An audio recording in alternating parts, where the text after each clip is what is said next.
siang hari ini kita akan melakukan konferensi pers terkait kasus pencabulan terhadap anak, di mana dasar penyelidikan dan penyidikannya itu adalah LP tanggal 13 September 2022, di mana anggota kami dalam hal ini Reskrim bersama anggota menerima informasi bahwa di daerah Lopaikat, di desa kecamatan Lopaikat, wilayah Tapin, telah terjadi perbuatan percabulan atau persetubuhan di bawah anak, sehingga dari olah TKP itu dari hasil pemeriksaan 3 orang saksi, kemudian juga pelaku, kemudian juga ada barang bukti, ditemukanlah sesuai dengan pasal 184 KUHP dari 5 alat bukti yang ditemukan.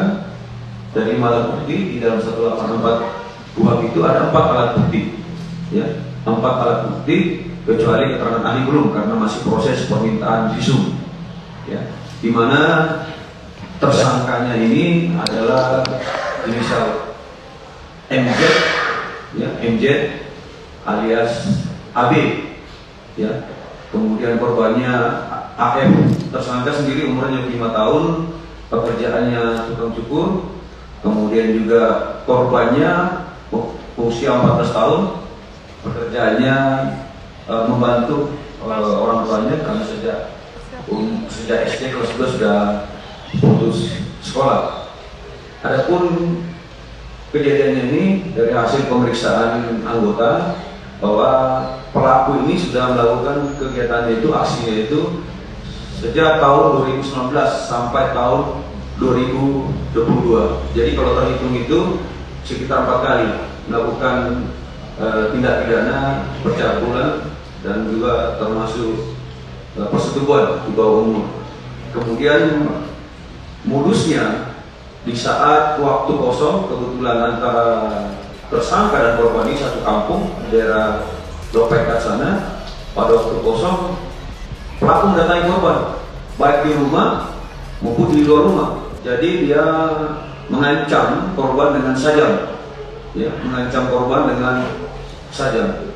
Dari hasil itu kami simpulkan bahwa tersangka kita duga telah melanggar pasal 81, 82 Perpu nomor 1 tahun 2016, Junto Undang-Undang nomor 17 tahun 2016, kemudian junto lagi pasal 76E Undang-Undang nomor 35 tahun 2014 tentang perlindungan anak.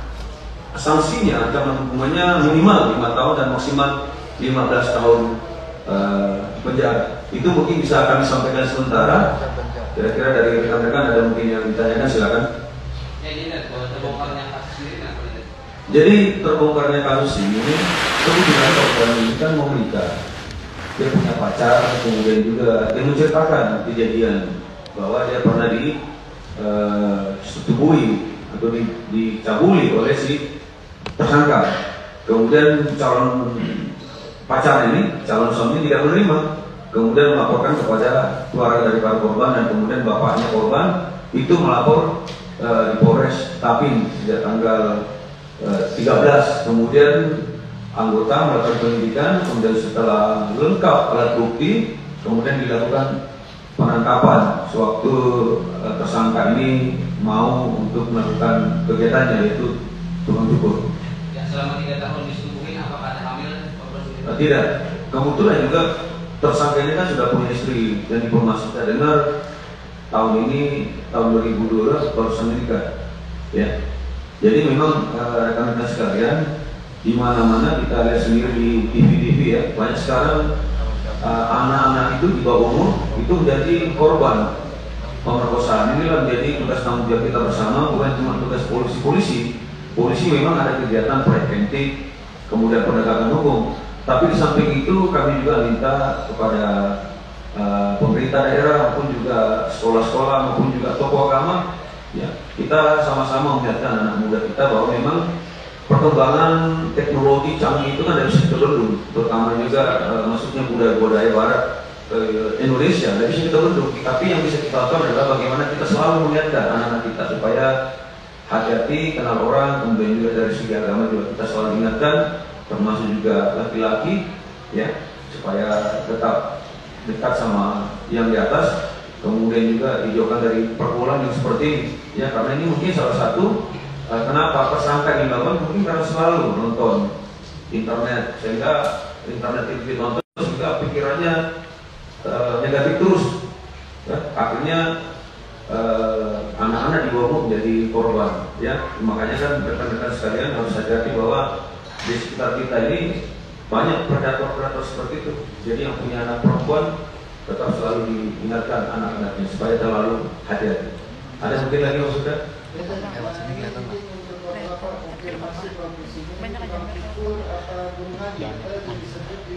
Jadi kerjanya beli bukan pukul, ada juga kerjanya itu ngaret, ya. Di samping juga memang ini ada kerjanya mengaji, ya. Tapi yang jelas teman-teman sekalian bahwa semuanya tidak bisa saja jadi pelaku, ya. Kita juga sertifikat semua bisa jadi pelaku kalau tidak bisa menjaga dan tidak bisa mengendalikan dirinya terkait masalah nafsu, ya. Jadi hubungan ini pacaran sebenarnya dengan korban atau sekedar murid atau gimana? Tetangga ya, tetangga. Jadi awalnya itu melakukan melakukan itu kalau dari cerita si tersangka atau korban itu pas korban sendiri di rumah. Jadi perbuatan pertama itu dilakukan dalam rumahnya korban, ya, dengan membawa sajam. Ada sajam nanti kita perlihatkan. Jadi korban itu diancam kalau tidak mau melakukan akan dibunuh dengan mengancam menggunakan sajam, ya. Sehingga dengan modus seperti itu kita kaitkan dengan undang-undang tadi yang saya sampaikan itu, barang siapa dengan sengaja, ya, melakukan kekerasan atau ancaman kekerasan atau kata bohong atau membujuk merayu, ya, sehingga terjadinya percabulan atau persetubuhan dengan dirinya maupun dengan orang lain, itu ancaman hukumnya tadi jelas, ya, 5 tahun minimalnya dan paling lamanya 15 tahun, ya. Nanti tergantung hakim melihat, ya, kalau nanti tiba-tiba nanti korbannya nanti dari satu korban ini kemudian muncul lagi korban-korban yang lain, nanti tergantung hakim memutuskan, bisa nanti ada tambahan khusus, ya. Yang baru masuk kategori jenis apa nih kerjanya dari 9 jenis, ya? Ini termasuk percabulan, perselingkuhan di bawah umur. Yang memberatkan ini kan di bawah umur, ya. Kalau masuk sih juga pemerkosaan, cuma karena dia di bawah umur kita cenderung ke undang-undang yang khusus, ya, undang-undang khusus, lex spesialis namanya, ya, kalau bahasa hukumnya. Ini Mas? Jadi alasan korban kenapa baru melakukan? Karena selama ini dia diancam, ya. Sebelum melakukan dan setelah melakukan diancam, ada sajamnya nanti kita lihatkan, ya. Akan dibunuh, ya, akan dibunuh. Sajamnya ada, ya, akan dibunuh. Makanya selama ini korban juga takut, takutnya nanti dibunuh. Tapi setelah dia punya pacar baru, kemudian korban takut, ya. Kita kalau sama pacarnya calon suaminya, dia menceritakan semuanya, ternyata pacarnya tidak terima, akhirnya melaporkan ke orang tua korban. Kemungkinan berlapis dan plus pasal intimidasi. Ya itu tadi itu pasal 81, pasal 82 itu tidak masuk di situ unsur-unsurnya, ya, ancaman kekerasan atau juga kekerasan atau bujuk rayu atau muslihat sehingga terjadinya persetubuhan itu, ya.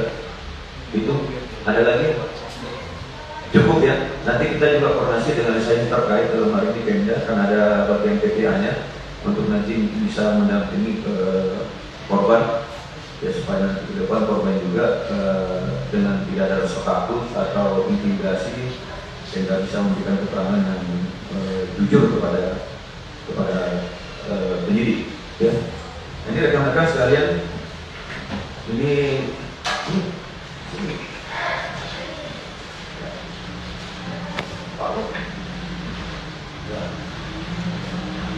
ini yang sajamnya, kan, ya. Mengapa korban itu mau? Namanya korban anak-anak kan pasti rasa takutnya tinggi, ya. Diancam ini, semua korban ini diancam. Kalau nggak melakukan maka dibunuh. Kemudian juga diancam jangan sampai melaporkan kepada siapa-siapa. Kalau tidak juga akan dibunuh. Nah inilah sehingga korban takut sehingga terjadilah persetubuhan itu. Kemudian juga selama dari 2019 sampai tahun 2022 itu korban tidak melaporkan kepada pihak kepolisian. Cukup ya? Satu lagi, kenapa memakai pasal pidana yang lama ini ketimbang yang baru untuk preventif fraud? Ini lebih tepat ini, karena kita lakukan dari pemeriksaan saksi-saksi, kemudian unsur-unsur pasalnya, ini lebih tepat. Kalau yang pakai KWP itu ringan ancaman hukumannya, kalau ini kan jelas ya, ada minimal, ada maksimal. Saya kan nanti hakim tidak bisa memutuskan itu di bawah 5 tahun, ya, karena ada ancaman minimalnya, ya. Nah, ini kita tanyakan kepada si pelaku ini, ya. Jadi pelaku sebelum melakukan mengancam pada saat yang ya. Iya. Nah, ini. Oh, kemudian juga mengancam supaya jangan melaporkan. Iya. Oh, jadi sudah punya keluarga. Sudah Sudah berapa tahun nikah? baru 8 bulan. Pak. Oh, kenapa bisa mengulangi lagi kepada korban ini? Kan kita awalnya dari ancaman dan seterusnya kita terbawa nafsu lah. Oh, Akhirnya keterusan. keterusan. Hmm. Kan sudah punya istri. Iya. Oh, gitu. Istrinya tahu? Istrinya enggak. Nggak tahu. Nggak. Menyesal nggak melakukan ini? Sangat menyesal. Misal ya. Jangan ulangi lagi ya. Ya. Itu rekan-rekan sekalian. Ya. Setelah kejadian ketangkap baru misal kan. Ada lagi kira-kira cukup ya. Nah, nanti untuk vaksinasi silakan nanti ditanyakan kepada Kasat Reskrim. Ini ada isu apa? Udah ini vaksin sudah. Vaksin.